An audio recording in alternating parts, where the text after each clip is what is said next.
Good morning from Kigali. We're here at the MWC Kigali, and I'm together with Hassan Jaber, CEO of Axian Telecom. Hello, nice to meet you. Nice to meet you as well. Thank you.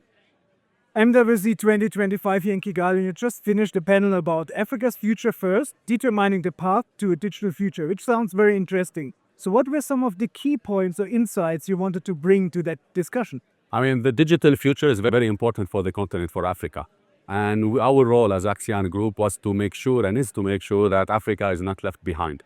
We believe that Africa is a big opportunity for the digital inclusion, for the digital contribution, not only for Africa, but even to the world.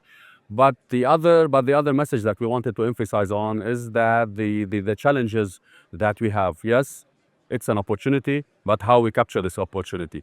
And we wanted to identify the areas, what the private sector can contribute on, but what we were trying to say as well, we cannot do it alone. We have to all work together as one team in order, with the government, with the public sector, with the other operators, with the other digital players, in order to make sure that Africa is included in this digital era and is ready and preparing itself for the next era, which is the AI.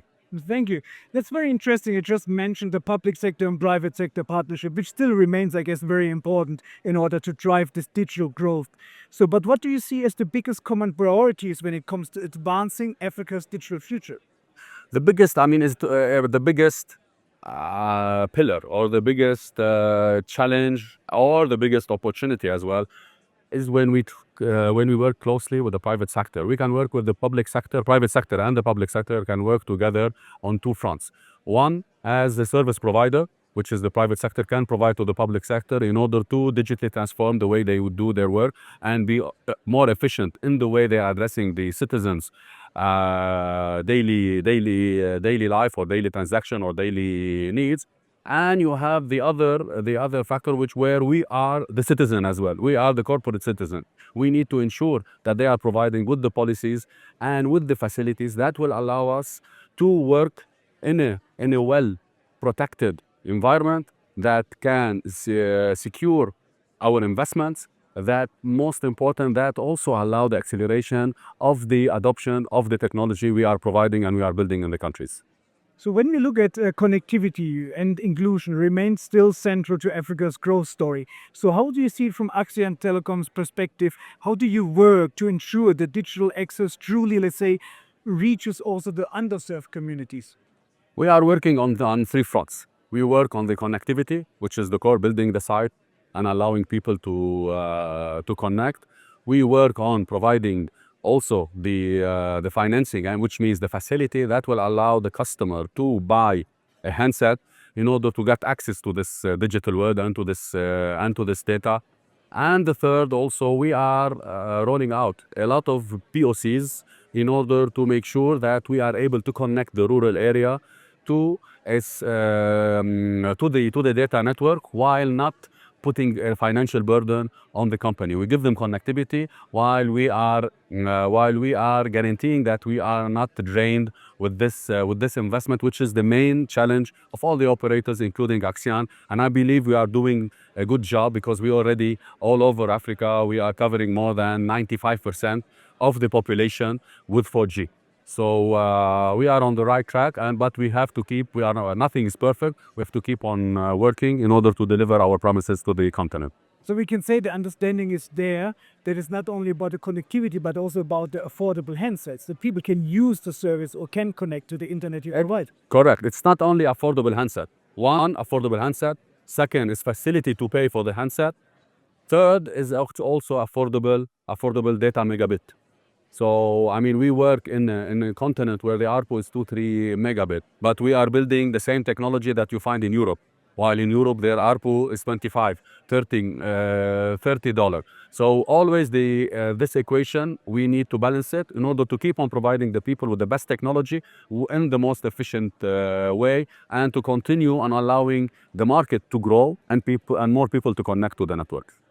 So when we look at the growth story of Africa, we're seeing a lot of momentum around technologies like 5G, AI is still a big buzzword, and cloud. So how are these shaping Axian's strategy and the way you serve customers?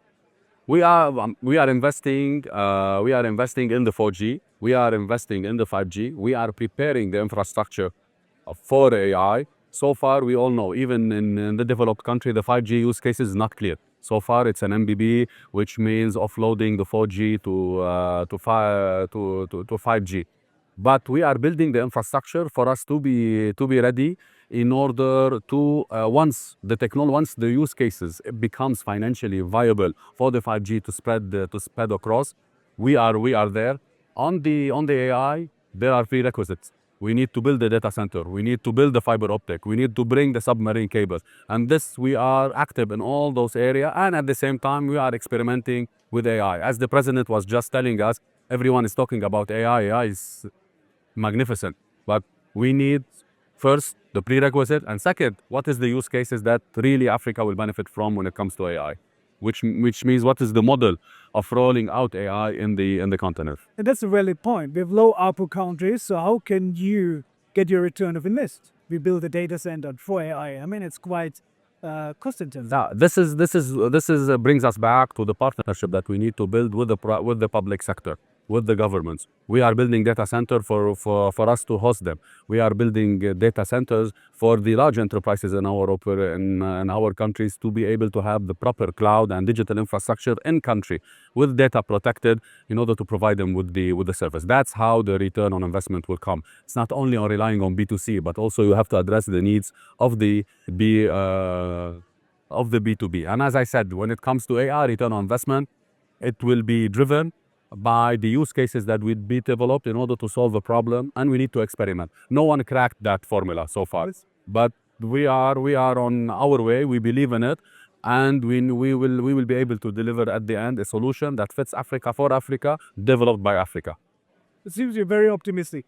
I am very optimistic. When it comes to technology and our business, I'm very optimistic, and I'm very optimistic and believe in the statement that I have said in my speaking notes, that we believe that Africa is in the Renaissance era, and the digital will allow it to actually take advantage and transform and do a frog leap into the technology and into the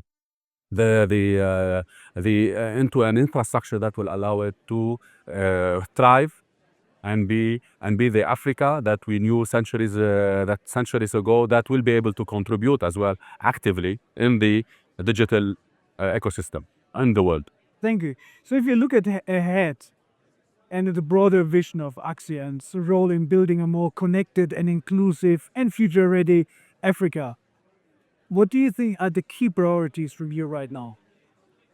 The key, one of the first priority is to be able to connect as many people as possible. The second priority is to convert as many people to data users. The third priority is to provide them with the use cases to allow them to do their daily routines in a better way, in a more efficient way. While we are doing this, we need to ensure that we are having the infrastructure and investing enough in order for us to be able to supply this technology to the people. Exciting times ahead. Yes, for sure. Thank you very much. Thank you. Time, Hassan. Thank you. Nice meeting. That was TechAfrica News from MWC 2025 here in Kigali, Rwanda. We can find more on techafricanews.com.